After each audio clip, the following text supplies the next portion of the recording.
The emergency lights flashed red across the great chamber. Council members from 100 different worlds stood in their viewing pods. Some had wings. Some had tentacles. Some were made of crystal that glowed with inner light. But all of them shared the same expression. Fear.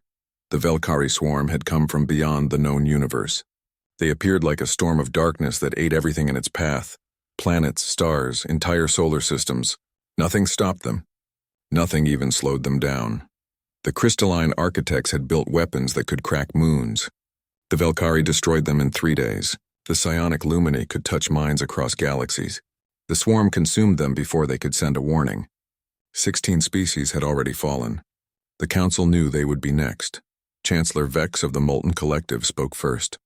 His body was liquid metal that changed shape as he talked. He suggested surrender. Perhaps the Velkari would show mercy. Perhaps they would let some survive. The council erupted in argument. Species that had lived in peace for thousands of years now screamed at each other. Fear made them desperate. Desperation made them foolish. Then a voice cut through the chaos. It was soft, but somehow everyone heard it. An ancient architect named Keeper Zhaltoth stood in his pod. His crystalline body was old and cracked with age. Most thought he should have retired centuries ago. But today everyone listened. He told them about the old records. Documents that had survived from 10,000 years ago. Back then, another darkness came to the galaxy, something similar to the Velkari, something that ate worlds and destroyed everything it touched. But that darkness was stopped, not by the architects, not by any of the great ancient powers. It was stopped by a young species, newcomers to the stars. They called themselves humans. The council chamber fell silent. Many had heard the stories, old warnings passed down through generations. Tales told to frighten children. The Black Armada, the species that fought with such terrible skill that the galaxy itself trembled. Zhaltoth showed them images from the ancient records. Vast fleets of dark warships that moved like hunting predators, soldiers in black armor who never retreated. Battles where humans turned certain defeat into impossible victory through tactics that seemed like magic. But the records also showed the cost. Human soldiers who fought until their bodies broke. Commanders who sacrificed entire fleets to save civilians. A species that won every battle but mourned every death as if each one was personal. When the ancient war ended, humanity looked at what they had become.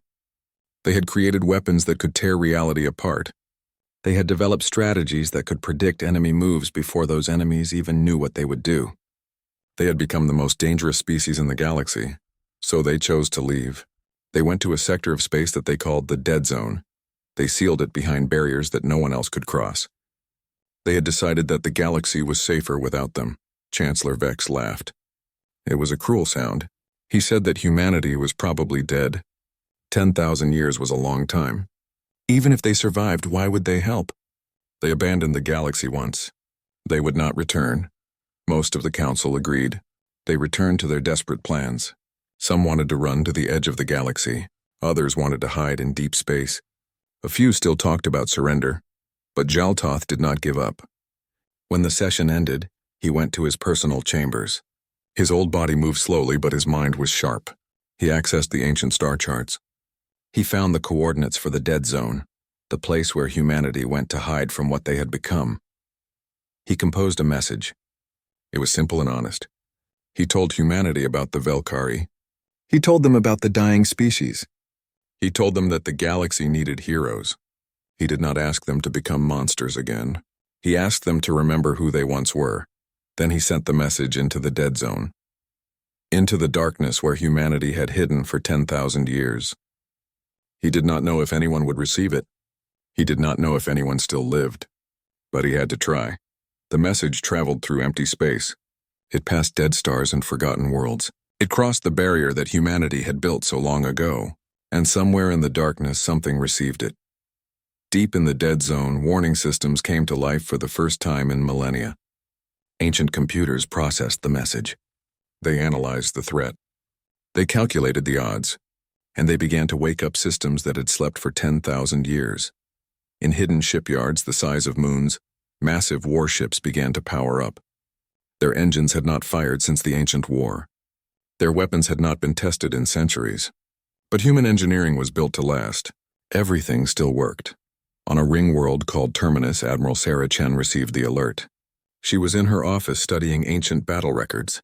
She did this every day, not because she wanted to fight again, but because she never wanted to forget what war really meant.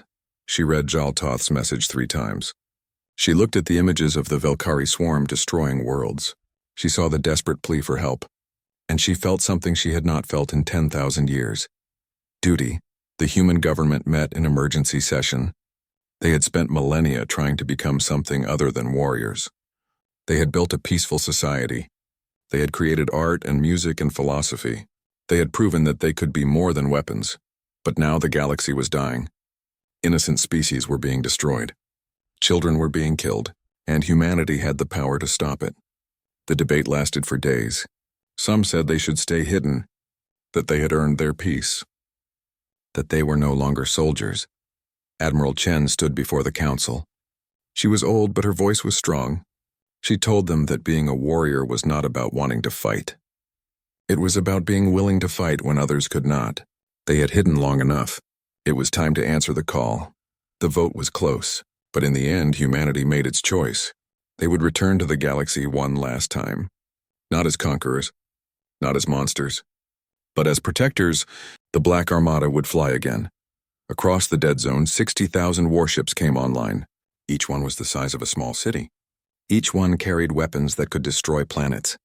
Each one was crewed by humans who remembered what their ancestors had been, and what they had chosen to become. The fleet gathered at the edge of the dead zone. Admiral Chen stood on the bridge of her flagship, the Remembrance.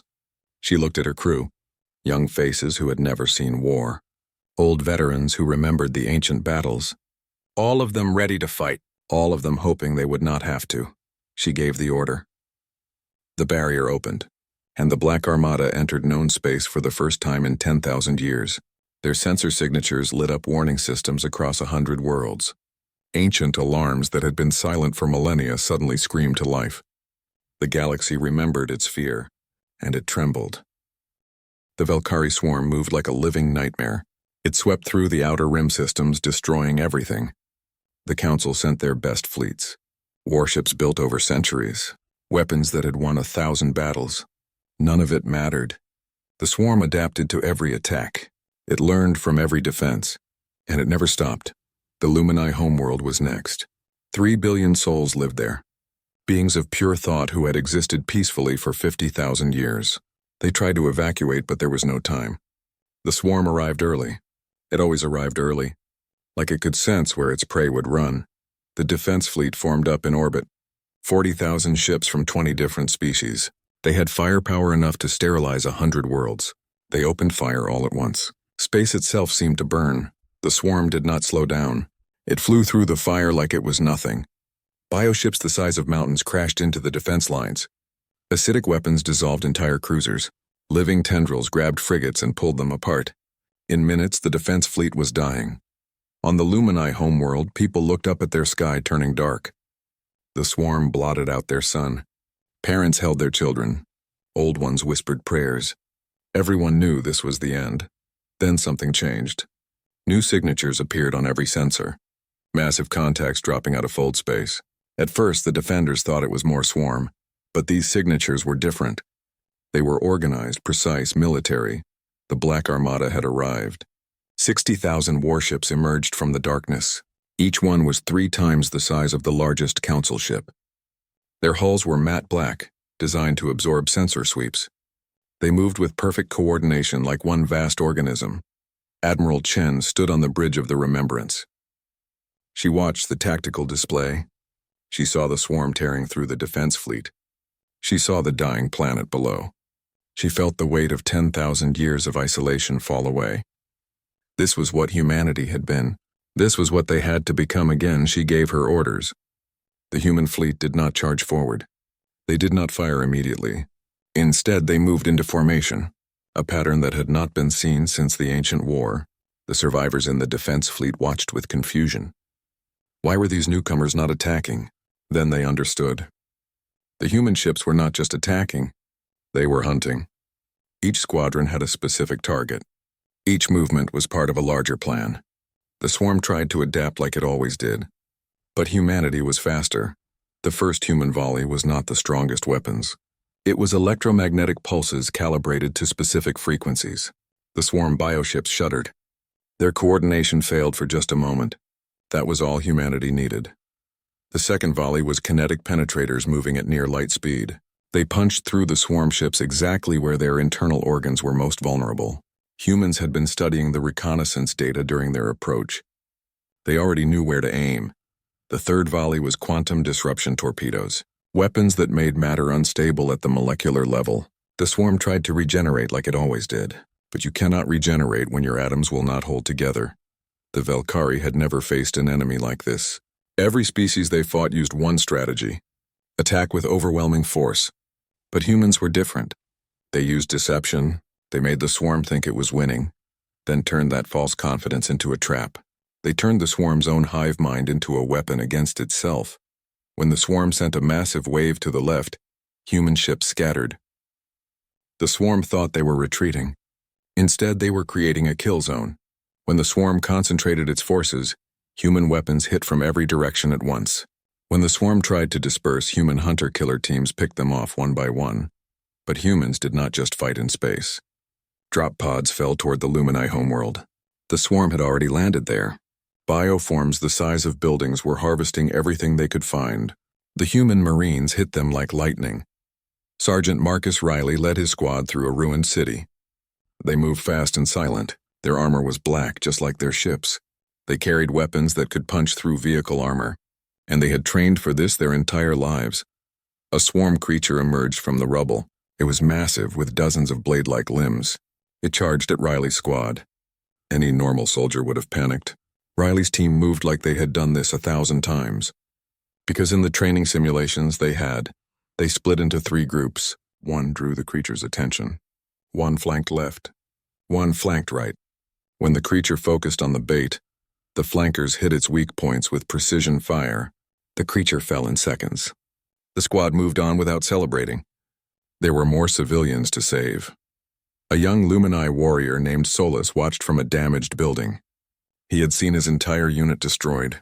He thought he was the only one left alive. Then he saw the human soldiers moving through the ruins. They were outnumbered 10 to 1. But they did not retreat. They did not hesitate. They just fought. Solus watched Riley pull 3 Lumini children from a collapsed building while his squad held off a swarm attack. The human was injured. Blood ran down his armor. But he did not stop until all 3 children were safe. Then he went back into the building looking for more survivors. This was what terrified other species about humans. Not their weapons, not their tactics, but their complete refusal to accept defeat. They did not know how to give up. They did not understand the concept of impossible odds. They just kept fighting until they won or they died. The battle lasted 18 hours. When it finally ended, the Valkyrie swarm was destroyed. Every bioship was wreckage. Every ground creature was dead. The Lumini homeworld was saved. The Defense Fleet survivors could not believe what they had witnessed, but humanity did not celebrate. On every human ship, memorial services were held.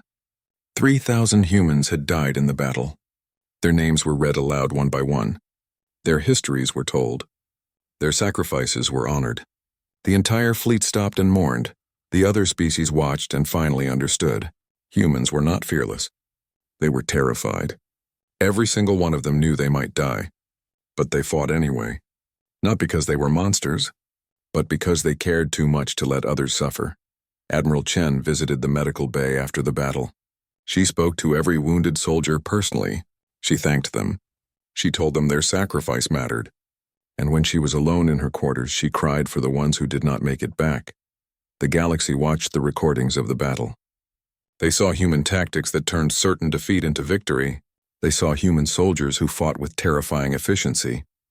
But they also saw human commanders who mourned their dead with such profound grief that it made other species uncomfortable. Keeper Shaltoth sent a message to Admiral Chen. He thanked humanity for answering his call. He asked if they would continue to help. The Valkyrie swarm had many more hives, many more fleets. The war was just beginning. Chen looked at the list of names. 3,000 dead. 3,000 families that would receive the worst news. 3,000 people who would never go home. She thought about the cost of war. She thought about the price of peace. Then she sent her reply. Humanity would stay. They would fight. Not because they wanted to, but because they were the only ones who could. The Black Armada would not rest until the Velkhari were defeated, or until the last human fell, whichever came first. The war spread across the galaxy like wildfire. The Velkhari attacked on dozens of fronts at once. Their strategy was simple and brutal. They hit everywhere and forced the defenders to spread thin. Then they concentrated their forces and broke through the weakest points. It worked against every species they fought. But not against humans. Admiral Chen divided her fleet into rapid response groups, small forces that could move quickly. When the swarm attacked, humans were already waiting. When the swarm concentrated, humans scattered and reformed elsewhere. The Velkhari could not predict them. Humans seemed to know what the swarm would do before it did. Battle after battle, humanity won. They liberated the architect mining colonies. They defended the trade routes through the spiral arm. They broke the siege of the molten homeworld. Every victory came with losses. But humans kept fighting. Other species began to study human tactics. They tried to copy what they saw, but it never worked the same way. The problem was not just the tactics. It was the psychology behind them. Humans thought about war differently than anyone else. Most species saw war as a contest, a test of strength. They built the biggest ships and the most powerful weapons. They believed that superior force would bring victory. Humans understood something deeper. War was not about strength. It was about will, about breaking the enemy's ability to fight. In the Battle of the Crimson Nebula, the swarm set a trap. They pretended to retreat and drew the Council fleet into a dead end. Then they surrounded them with 3 times as many ships. It should have been a massacre. But humans were already moving into position. Chen had seen the trap hours before it closed. She recognized the pattern from ancient battles, so she set her own trap inside their trap. When the swarm thought they had won, human ships hit them from every direction. The swarm ships collided with each other trying to respond. Their advantage became their weakness, but not every battle went well. At the Forge Worlds, the swarm used a new weapon, biological agents that could infect and control organic beings. They turned prisoners into weapons, made allies attack each other. The human fleet arrived to find chaos, species fighting their own friends and families. The Council commanders froze. They did not know what to do. How could you fight your own people? But humans had prepared for this. They had studied every form of warfare, including the cruelest ones. Human medical teams deployed with specialized equipment, scanning technology that could detect the swarm infection, weapons that targeted only infected tissue. They saved thousands, but they also had to make terrible choices. Some infections were too deep. Some people were already lost. Humans made the hard decisions that others could not. Sergeant Riley found himself in a medical station when the infection hit. Lumine workers suddenly turned violent. They attacked their co-workers with whatever weapons they could find. Riley's squad was ordered to contain the situation. But Solus was there too. His sister was one of the infected. Solus begged Riley not to hurt her. Riley gave him a scanner. He showed him how to use it. Together they searched for uninfected survivors. When they found infected ones, Riley's team used stun weapons first. Always first. They only used lethal force when there was no other choice. Solus watched Riley fight to save his sister. The human took a blade to the shoulder, protecting her while she was sedated. He could have shot her. The rules of engagement allowed it, but he refused. He said that was what made them different from the swarm.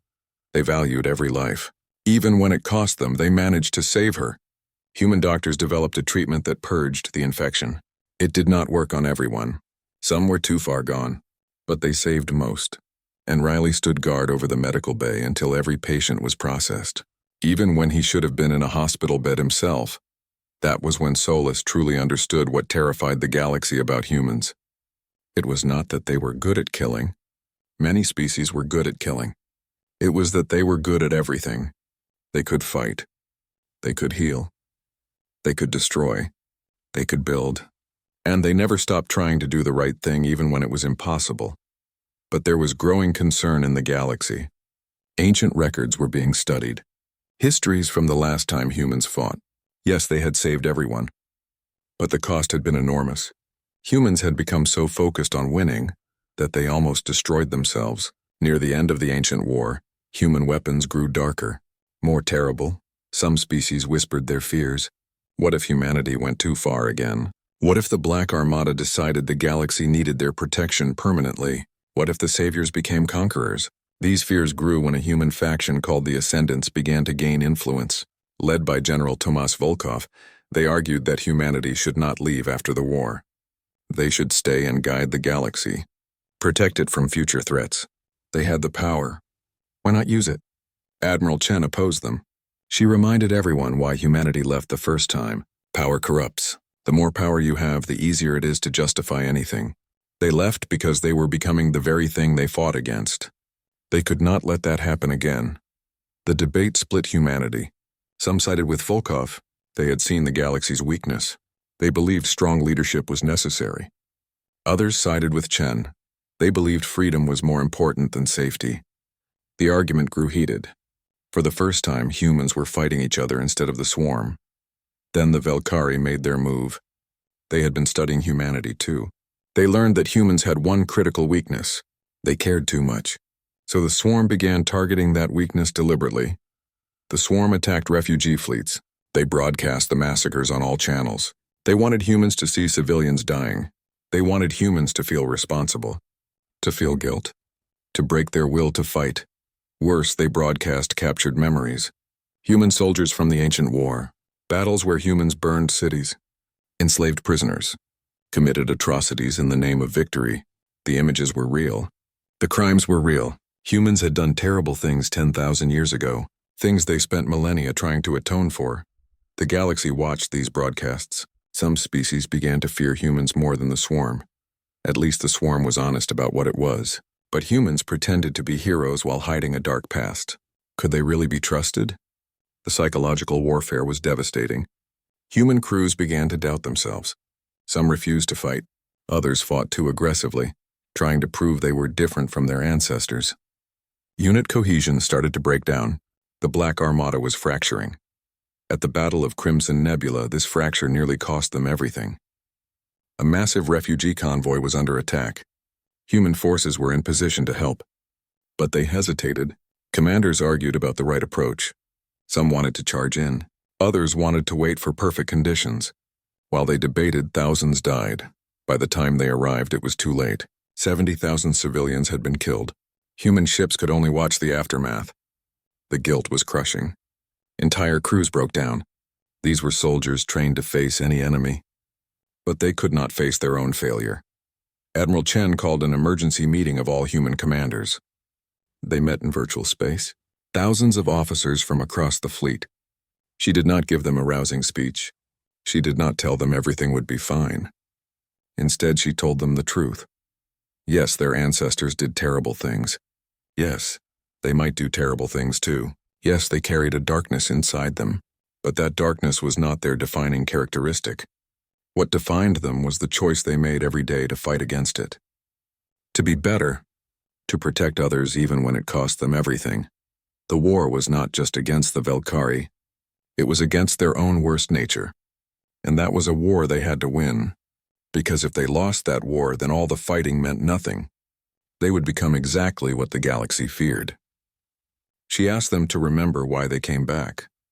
Not to conquer, but to protect. That was the mission. That was what mattered. The war entered its darkest phase.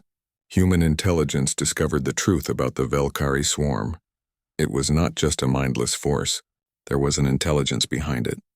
A queen mind that controlled every bioship, every creature, every attack. She existed in a pocket dimension, unreachable by normal weapons. As long as the queen mind survived, the swarm could not be defeated. They could destroy 1,000,000 bioships and she would just create more. They could win 1,000 battles but never win the war. Humanity realized they needed a way to reach her, to strike at the heart of the swarm. The best minds in humanity worked on the problem. Scientists who had spent 10,000 years studying peaceful applications of technology. Now they turned their knowledge back toward war. It felt like a betrayal of everything they had built. But they did it anyway. They developed a weapon called the Kronos Lance. It could tear through dimensional barriers, create a pathway to the pocket dimension where the queen mind hid. But the weapon had limitations. It needed to be calibrated manually from inside the pocket dimension. And the process was one way. Anyone who went in would not come back out. It was a suicide mission. Everyone understood that. The crew would have to fight their way to the Queen Mind, deploy the weapon, and stay there while it worked. They would die when the pocket dimension collapsed. There would be no rescue, no escape, no survival. Admiral Chen prepared to lead the mission herself. She had sent thousands to their deaths. She had given orders that cost lives. Now it was her turn to pay that price. But General Volkov stopped her. He said she was needed to hold the fleet together. To finish the war after the Queen Mind fell, someone else had to go. Volkov volunteered. He and all the ascendants, the ones who believed humanity should rule the galaxy. Chen was surprised. She had argued with Volkov for months. They had nearly come to blows over their different visions for humanity's future. Why would he volunteer to die? Volkov smiled.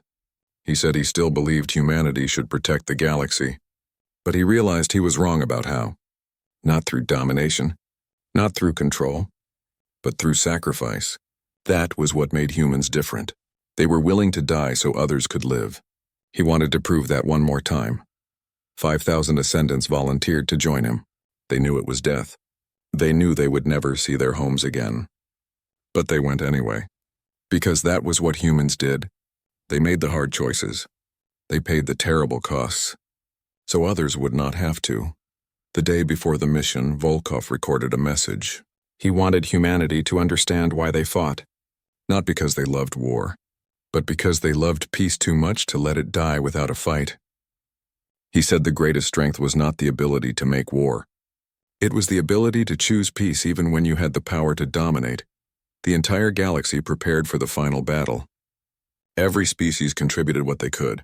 The architects provided weapons. The Lumini shared tactical information. The Molten Collective offered their ships. For the first time in history, the galaxy truly united. Not out of fear, but out of hope. Admiral Chen assembled the largest fleet ever created. 200,000 ships from 50 different species. But the core was still the Black Armada. Humans would lead the attack. Humans would pay the highest price. That was their burden. That was their choice. Marcus, Riley, and Solus stood together on the Remembrance before the battle. They had fought side by side for months. They had saved each other's lives more times than either could count.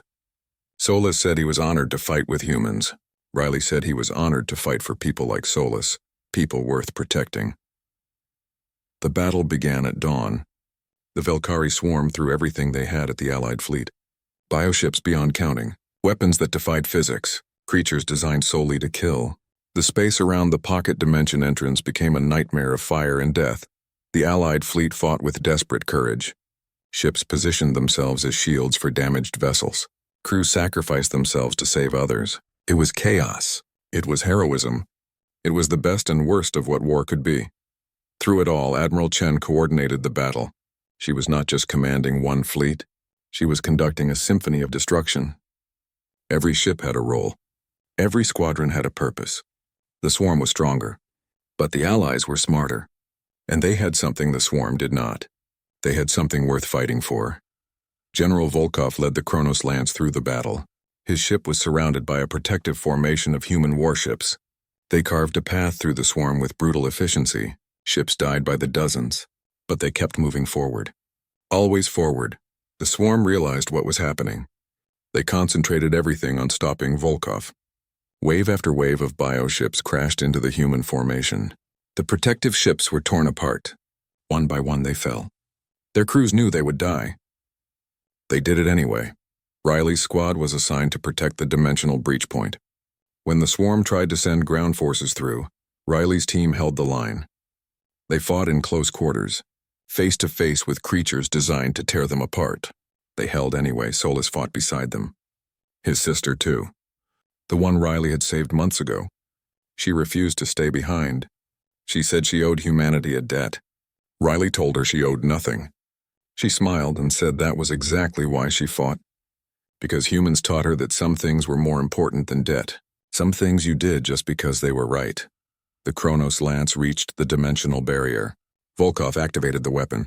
Space itself seemed to tear open. A wound in reality that led to the pocket dimension, the Queen Mind's domain. Volkov turned his ship toward it. 5,000 volunteers followed him into the darkness. Before he entered, Volkov sent one final message to Admiral Chen.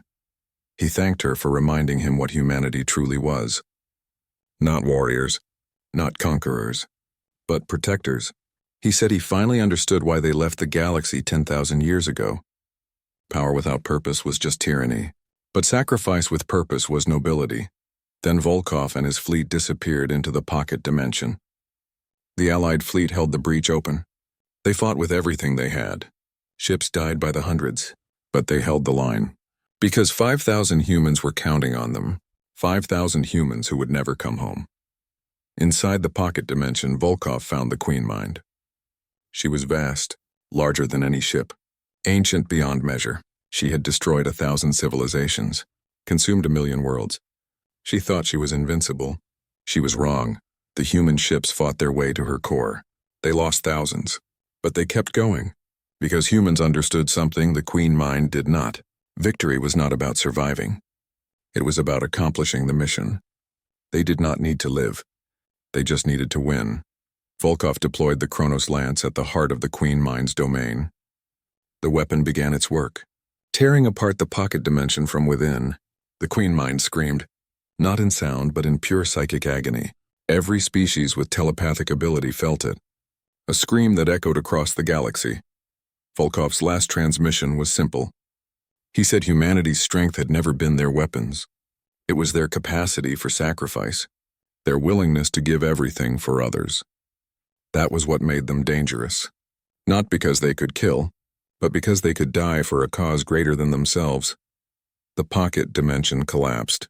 The Queen Mind died, and 5,000 humans died with her. The Velkari swarm suddenly lost all coordination. Bioships drifted aimlessly. Ground creatures stopped moving. The hive mind that controlled them was gone. The Allied fleet watched in stunned silence as the swarm died. Billions of creatures simply stopped living. Their purpose had been taken from them. All across the galaxy, swarm forces withered and fell. The war was over. Humanity had won, at a cost that would never be forgotten. The galaxy fell silent after the Queen Mind died. For 3 days, no one spoke. No one celebrated. Everyone was processing what had happened. 53,000 Allied ships had been destroyed. 200 million beings had died. But the Velkari were gone. The nightmare was over. Admiral Chen stood in the memorial chamber of the remembrance. Holographic names floated in the air around her.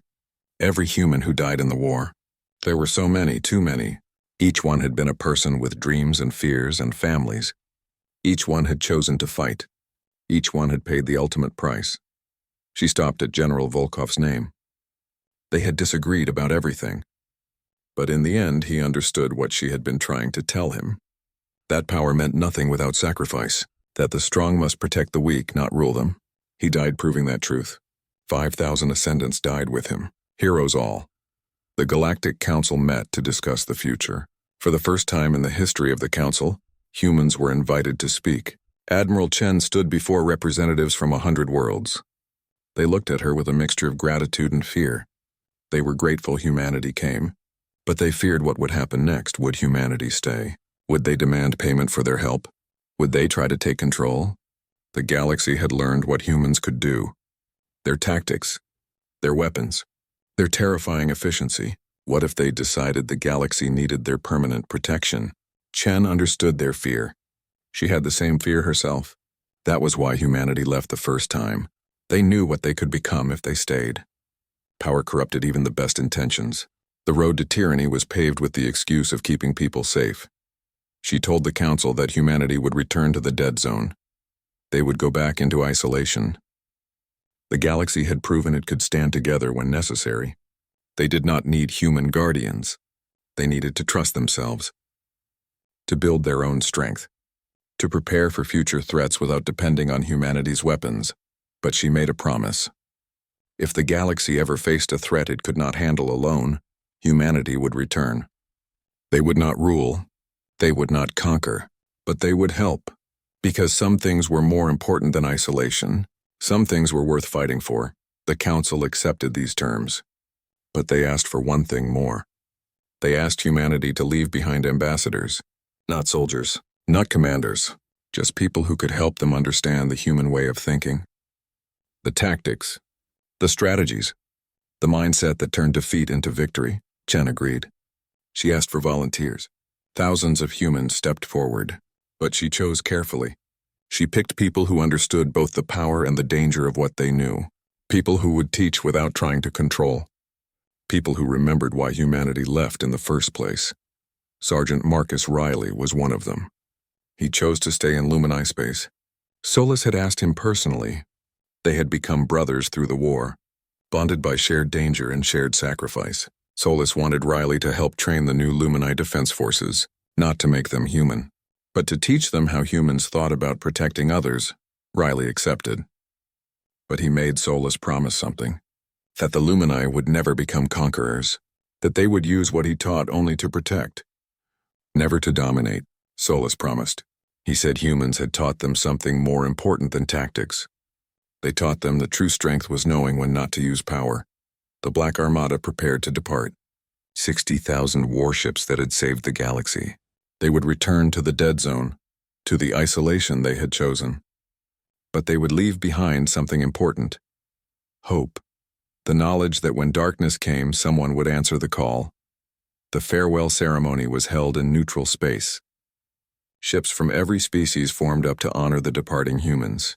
They transmitted messages of gratitude, songs of praise, promises to remember. Admiral Chen accepted them all with quiet dignity. She knew humans did not fight for glory. They fought because it was right. Keeper Zhaltoth sent a personal message to Chen.